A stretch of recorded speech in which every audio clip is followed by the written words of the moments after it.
हे राधे। श्रीमद्भागवत महापुराण के 5वें स्कंध का दूसरा अध्याय आग्निध्र चरित्र। श्री सुखदेव जी कहते हैं, पिता प्रिय व्रत के इस प्रकार तपस्या में संलग्न हो जाने पर भी राजा आग्निध्र ने उनकी आज्ञा का अनुसरण करते हुए जम्बूद्वीप की प्रजा का धर्मानुसार पुत्रवत पालन किया। एक बार वे पितृलोक की कामना से सतपुत्र प्राप्ति के लिए पूजा की सब सामग्री जुटाकर सुर सुंदरियों के क्रीड़ा स्थल मंदराचल की एक घाटी में गए और तपस्या में तत्पर होकर एकाग्र चित्त से प्रजापतियों के पति श्री ब्रह्मा जी की आराधना करने लगे। आदिदेव भगवान ब्रह्मा जी ने उनकी अभिलाषा जान ली, अतः अपनी सभा की गायिका पूर्वचित्ती नाम की अप्सरा को उनके पास भेज दिया। आग्निध्र जी ने आश्रम के पास अति रमणीय उपवन था, वह उपवन में विचरने लगी।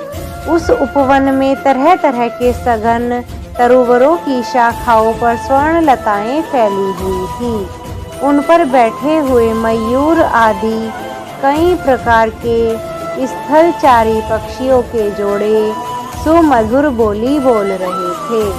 उनकी षड्जादी स्वरयुक्त ध्वनि सुनकर सचेत हुए जल कुक्कुट कारंडव एवं कलहंस आदि जल पक्षी भांति भांति से कूजने लगते थे। इससे वहां के कमलवन से सुशोभित निर्मल सरोवर गूंजने लगते थे। पूर्व चित्ती की विलासपूर्ण सुललित सती गतिविधि और पाद विन्यास की शैली से पद पद पर उसके चरण नुपुरों की झनकार हो उठती थी। उसकी मनोहर ध्वनि सुनकर राजकुमार आग्निध्र ने समाधि योग द्वारा मूंदे हुए अपने कमल कली के समान सुंदर नेत्रों को कुछ कुछ खोलकर देखा तो पास ही वह अप्सरा दिखाई दी। वह अप्सरा भ्रमरी के समान एक एक फूल के पास जाकर उसे सूंघ रही थी तथा देवता और मनुष्यों के मन और नयनों को आह्लादित करने वाली अपनी विलासपूर्ण गति, क्रीड़ा चापल्य, लज्जा व विनय युक्त चितवन, सुमधुर वाणी और मनोहर अंग अवयवों से पुरुषों के हृदय में कामदेव के प्रवेश के लिए द्वार सा बना देती थी। जब वह हंस हंस कर बोलने लगती तब ऐसा प्रतीत होता मानो उसके मुख से अमृतमय मादक मधु झड़ रहा है। उसके निश्वास के गंध से मद आंध होकर भौरे उसके मुख कमल को घेर लेते हैं। तब वह उनसे बचने के लिए जल्दी जल्दी पैर उठाकर चलती तो उसके कुछ कलशवेणी और करघनी हिलने से बड़े ही सुहावने लगते। यह सब देखने से भगवान कामदेव को आग्निध्र के हृदय में प्रवेश करने का अवसर मिल गया और वे उनके अधीन होकर उसे प्रसन्न करने के लिए पागल की भांति इस प्रकार कहने लगे, हे मुनिवर्य, तुम कौन हो? इस पर्वत पर तुम क्या करना चाहते हो? तुम परम पुरुष नारायण की कोई माया तो नहीं हो? भौहों की ओर संकेत करके, हे सखे, तुमने ये बिना डोरी के 2 धनुष क्यों धारण कर रखे हैं? क्या इनसे तुम्हारा कोई अपना प्रयोजन है अथवा इस संसाराण्य में मुझ जैसे मत वाले मृगों का शिकार करना चाहते हो? कटाक्षों को लक्ष्य करके तुम्हारे ये 2 बाण तो बड़े सुंदर और पैने हैं। अहो, इनके कमल दल के पंख हैं, देखने में बड़े शांत हैं और है भी पंखहीन। यहाँ वन में विचरते हुए तुम इन किस पर छोड़ना चाहते हो?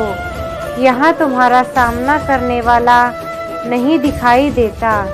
तुम्हारा यह पराक्रम हम जैसे जड़ बुद्धियों के लिए भी कल्याणकारी हो। भौरों की ओर देखकर भगवान तुम्हारे चारों ओर ये जो शिष्यगण अध्ययन कर रहे हैं वे तो निरंतर रहस्य युक्त समागान करते हुए मानो भगवान की स्तुति कर रहे हैं, और ऋषिगण जैसे वेद की शाखाओं का अनुसरण करते हैं उसी प्रकार ये सब तुम्हारी चोटी से रगड़े हुए पुष्पों का सेवन कर रहे हैं। नुपुरों के शब्दों की ओर संकेत करके ब्रह्मांड तुम्हारे चरण रूप पिंजरों में जो तीतर बंद है उनका शब्द तो सुनाई देता है परंतु रूप देखने में नहीं आता। करधनी सहित पीली साड़ी में अंकी कांति की उत्प्रेक्षा कर तुम्हारे नितंबों पर यह कदम्ब कुसुमों की सी आभा कहाँ से आई है। इनके ऊपर तो अंगारों का मंडल सा भी दिखाई देता है, किंतु तुम्हारा वलकल वस्त्र कहाँ है। कुमकुम मंडित कुचों की ओर लक्ष्य करके हे द्विजवर, इन दोनों सुंदर सींगों में क्या भरा हुआ है। अवश्य ही इनमें बड़े अमूल्य रत्न भरे हैं। इसी से तुम्हारा मध्य भाग इतने क्रश होने पर भी तुम इनका भोज ढो रहे हो। यहाँ जाकर तो मेरी दृष्टि मानो अटक गई है। और सुभग इन सींगों पर तुमने यह लाल लाल लेप क्या लगा रखा है। इसकी गंध से मेरा सारा आश्रम महक रहा है। मित्रवर, मुझे तो तुम अपना देश दिखा दो, जहाँ के निवासी अपने वक्ष स्थल पर ऐसे अद्भुत अवयव धारण करते हैं जिन्होंने हमारे जैसे प्राणियों के चित्त को शुद्ध कर दिया है तथा मुख में विचित्र हाव भाव, सरस भाषण और अधरामृत जैसी अनूठी वस्तुएं रखते हैं। हे प्रियवर, तुम्हारा भोजन क्या है जिसके खाने से तुम्हारे मुख से हवन सामग्री की सी सुगंध फैल रही है। मालूम होता है तुम कोई विष्णु भगवान की कला ही हो, इसलिए तुम्हारे कानों में कभी पलक न मारने वाले मकर के आकार के 2 कुंडल हैं। तुम्हारा मुख एक सुंदर सरोवर के समान है, उसमें तुम्हारे चंचल नेत्र भैंसे कांपती हुई 2 मछलियों के समान, दंत पंक्ति से हंसों के समान और घुंघराली अलकावली भौरों के समान शोभायमान है। तुम जब अपने कर कमलों से थपकी मारकर इस गेंद को उछालते हो तब यह दिशा विदिशाओं में जाती है और मेरे नेत्रों को चंचल कर देती है, साथ साथ मेरे मन में खलबली भी पैदा करती है। तुम्हारा बांका जटाजूट खुल गया है, तुमसे संभालते नहीं। अरे यह धूर्त वायु कैसा दुष्ट है जो तुम्हारे बार बार निवी वस्त्र को उड़ा देता है।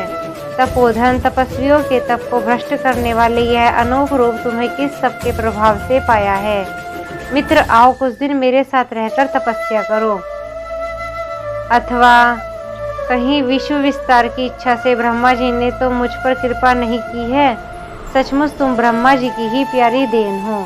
अब मैं तुम्हें नहीं छोड़ सकता। तुमने तो मेरे मन और नयन ऐसे उलझा दिया है कि अन्यत्र जाना ही नहीं चाहते। सुंदर सींगों वाली, तुम्हारा जहाँ मन हो मुझे भी वही ले चलो। मैं तो तुम्हारा अनुचर हूँ और तुम्हारी ये मंगलमयी सखिया भी हमारे साथ ही रहें। श्री सुखदेव जी कहते, राजनागनिद्र देवताओं के समान बुद्धिमान स्त्रियों को प्रसन्न करने में बड़े कुशल थे। उन्होंने इस प्रकार की रति चातुर्यमयी मीठी मीठी बातों से उस अप्सरा को प्रसन्न कर लिया। वीर समाज में अग्रगणीय आग्नेत्र की बुद्धि, शील रूप अवस्था, लक्ष्मी और उदारता से आकर्षित होकर उन जम्बू द्वीप के अधिपति के साथ कई हजार वर्षों तक पृथ्वी और स्वर्ग के भोग को भोगती रही। तदंतर नृपवर आग्नेत्र ने उसके गर्भ से नाभि, किम पुरुष, हरिवर्ष, इलाव्रत, रम्यक, हिरणमय, कुरु, भद्राश्व और केतुमाल नाम के 9 पुत्र उत्पन्न किए। इस प्रकार 9 वर्षों में प्रति वर्ष एक के क्रम से 9 पुत्र उत्पन्न कर पूर्व चित्ती उन्हें राजभवन में छोड़कर फिर ब्रह्मा जी की सेवा में उपस्थित हो गई। आग्नेत्र के पुत्र माता के अनुग्रह से स्वभाव से ही सुडौल और सबल शरीर वाले थे। आग्नेत्र ने जम्बू द्वीप के विभाग करके उन्हीं के समान नाम वाले 9 वर्ष भूखंड बनाए और एक एक पुत्र को सौंप दिए। तब वे अपने अपने वर्ष का राज्य भोगने लगे। महाराज अग्निद्र दिन दिन भोगों को भोगते रहे, उनसे अतृप्त रहे। वे उस अप्सरा को ही परम पुरुषार्थ समझते थे, इसलिए उन्होंने वैदिक कर्मों के द्वारा उसी लोक को प्राप्त कर लिया जहाँ पितृगण अपने सुकृतों के अनुसार तरह तरह के भोगों में मस्त रहते हैं। पिता के परलोक सिधारने पर नाभि आदि 9 भाइयों ने मेरु की मेरु देवी, प्रतिरूपा, उर्दृष्टि, लता, रम्या, श्यामा, नारी, भद्रा और देववीति नाम की 9 कन्याओं से विवाह किया। राधे राधे।